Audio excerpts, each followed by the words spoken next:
వీక్షకులందరికీ నమస్కారం.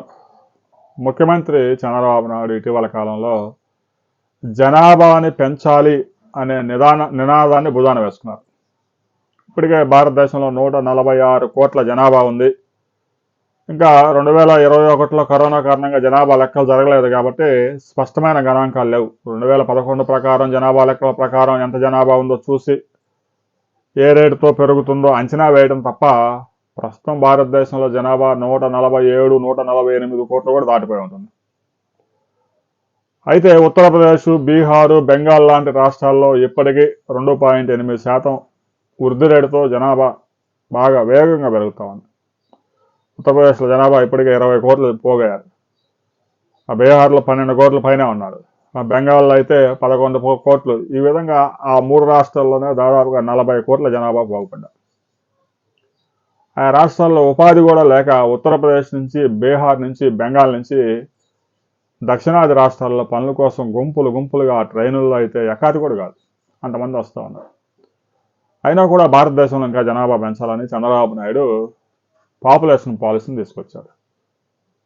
ఆంధ్రప్రదేశ్, తెలంగాణ, కర్ణాటక, తమిళనాడు, కేరళ ప్రాంతాల్లో జనాభా వేగంగా తగ్గిపోతూ ఉంది. భారతదేశంలో జనాభా వృద్ధి రేటు 1.5 ఉంది. కేరళలో 1.6 ఉంది. తమిళనాడులో 0.8 ఉంది. కర్ణాటకలో 1.6 ఉంది. తెలంగాణలో 1.6 ఉంది.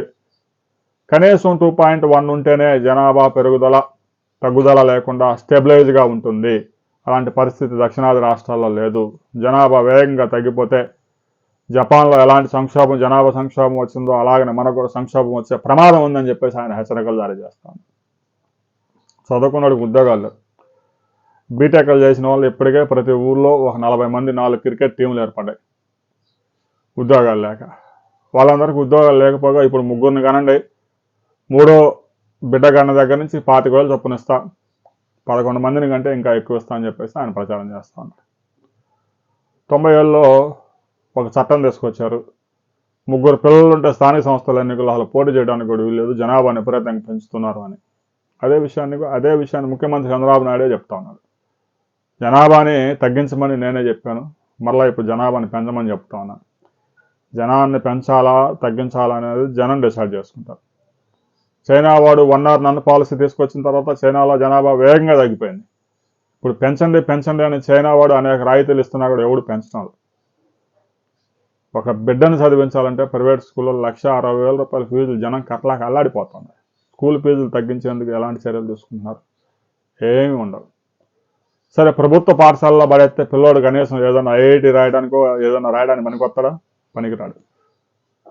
దానికి సంబంధించిన కోచింగ్ ప్రభుత్వ స్కూళ్ళల్లో ఉండదు. ప్రైవేట్ వాడు ఏం చేస్తాడు? ఐఐటికి సంబంధించిన సబ్జెక్టే చెబుతాడు, ఫిజిక్స్, మ్యాథ్స్, కెమిస్ట్రీ చెప్తాడు. ఇక ఈ లాంగ్వేజెస్ వాడికి పట్టవు. గవర్నమెంట్ స్కూళ్ళల్లో పద్ధతి ప్రకారం చెప్పుకుంటూ పోతారు. పద్ధతి ప్రకారం చదివితే ఐఐటీలో ఎవరికో ఒకరికో ఇద్దరికో సీట్ వచ్చింది, 10,000 మంది రాస్తే. దాంతో గవర్నమెంట్ స్కూల్ టీచర్లే వాళ్ళ పిల్లల్ని గవర్నమెంట్ స్కూల్లో వేయడం. ఎందుకు వేయడం లేదు? గవర్నమెంట్ స్కూల్స్లో అద్భుతమైన ప్రతిభ కలిగిన టీచర్లు ఉంటారు. ప్రైవేట్ స్కూల్స్ కన్నా కూడా 100 రెట్లు ప్రతిభ ఎక్కువ కలిగిన వాళ్ళు గవర్నమెంట్ స్కూల్లోనే టీచర్లు ఉన్నారు. ఒక టీచర్ పోస్ట్ సంపాదించడం అంటే అంత ఈజీ వ్యవహారం కాదు. 200 మంది ఒక పోస్ట్కి పోటీ పడుతూ ఉన్నారు. అంత కాంపిటీషన్లో టీచర్లు అక్కడ గవర్నమెంట్ స్కూల్కి వస్తూ ఉంటే గవర్నమెంట్ స్కూల్లో అక్కడున్న కరికులం ప్రకారం వాళ్ళు టీచింగ్ చేస్తారు. వాళ్ళకి ఐఐటీలో సీటు సంపాదించాలా అనే వాళ్ళకేం టార్గెట్లు ఉండవు కాబట్టి. సరే, ఇంక ఇంటర్మీడియట్ అంటే అంతా ప్రైవేట్ అయిపోయింది. గవర్నమెంట్ జూనియర్ కాలేజీలు అక్కడక్కడ ఉన్నాయి, కొద్దిగా మిగిలినాయి. తాజాగా చంద్రబాబు నాయుడు జనాభా పాలసీని భుజానికి ఎత్తుకున్నాడు. ముఖ్యమంత్రి చెప్పినంత మాత్రాన 25,000 ఇస్తేనో జనాభాని పెంచరు.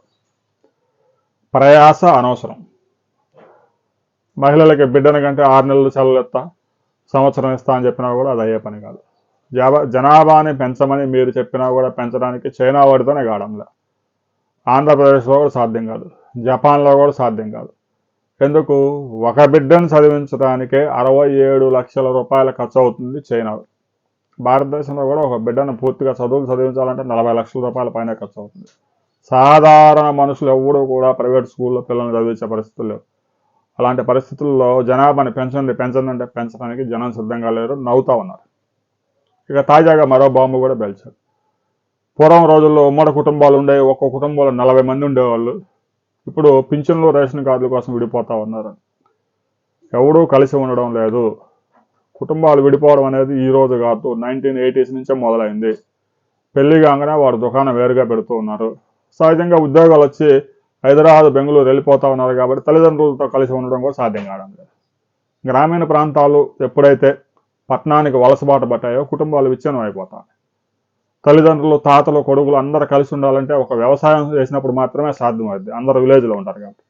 పిల్లలంతా ఇప్పుడు ఎక్కడికెక్కడికి ఉద్యోగాలు, ఉపాధి కోసం ఎక్కడ పని ఉంటే అక్కడికి వెళ్ళిపోతూ ఉన్నారు ఫ్యామిలీ తీసుకొని. తల్లిదండ్రులు గ్రామాల్లోనే మిగిలిపోయారు. వృద్ధ గ్రామాలుగా తయారయ్యాయి. వృద్ధులు మాత్రమే గ్రామాల్లో మిగిలిపోయారు. ఇక 10th క్లాస్ ఫెయిల్ అయినోడు, 8th క్లాస్ ఫెయిల్ అయినోడు కొద్దిమంది మిగిలారు అక్కడ వ్యవసాయం చేసుకుంటూ. అలాంటి పరిస్థితుల్లో రేషన్ కార్డుల కోసం, పింఛను కోసం కుటుంబాలు విడిపోతున్నాయి అనడంలో వాస్తవం లేదు. ఉద్యోగాల కోసం, ఉపాధి కోసం వలసపోతా ఉన్నారు. గ్రామంలో ఉన్నా కూడా ఒకవేళ ఒకళ్ళు ఇద్దరు ఉన్నా కూడా తల్లిదండ్రులే, పిల్లలు ఎవరికి వాళ్ళే ఉంటున్నారు. కలిసి అందరం కొట్టుకోవడం కన్నా కూడా ఎవరికి వాడే ఉండి ప్రశాంతంగా జీవిస్తూ ఉన్నారు. ఏదో రేషన్ కార్డులో ఆ బియ్యం ఇస్తారని ఆ బియ్యం ఎవరు తినడం లేదు. పింఛను ఒక కుటుంబానికి ఒకటే వచ్చింది. పిల్లలు, తల్లిదండ్రులు కలిసి ఉన్నా కూడా ఆ వృద్ధాప్యంలో ఉన్న తల్లిదండ్రులలో ఒకళ్ళకే పెన్షన్ వచ్చింది. ఈ విధంగా జనాభాని పెంచాలని భుజాన్ని వేసుకొని ఎన్ని ప్రతివాత మాటలు చెప్పినా కూడా ప్రస్తుతం ప్రయోజనం లేదు. జనాభాని పెంచడానికి జనాంగం సిద్ధంగా లేరు. ఒకరితోనే జనాభాని కనడం ఆపేస్తున్నారు. ఆంధ్రప్రదేశ్లో 67% మంది కుటుంబాలు, ఒక 26% మంది ఇద్దరిని కంటూ ఉన్నారు. ఒక 11% మంది మాత్రమే మూడో బిడ్డని కంటూ ఉన్నారు అనే విషయాన్ని ప్రభుత్వ గణాంకాలే విడుదల చేశాయి. ఈ విధంగా బిడ్డలను చదివించడానికి ఖర్చు ఏమో లక్షల్లో తడిసిమోపడి అవుతూ ఉంటే బిడ్డల్ని ముగ్గురిని కానండి, నలుగురిని కానండి అంటే సాధ్యం కాదు. చంద్రబాబు నాయుడు చెప్పిన పాలసీకి జనమంతా నవ్వుకుంటా ఉన్నారు. ఎవరో ఐఏఎస్ చదివి వారు రాసిచ్చింది పెద్ద మేధావి అని చెప్పేసి ముఖ్యమంత్రి భుజాన వేసుకుంటే గబ్బు పట్టిపోయేది సీఎంఏ. జనాభాని పెంచాలి అనే చంద్రబాబు నాయుడు నినాదంతో మీరు ఏకీభవిస్తారా, వ్యతిరేకిస్తారా అనే విషయాన్ని ప్రతి ఒక్కరూ స్పష్టంగా కామెంట్ చేయండి.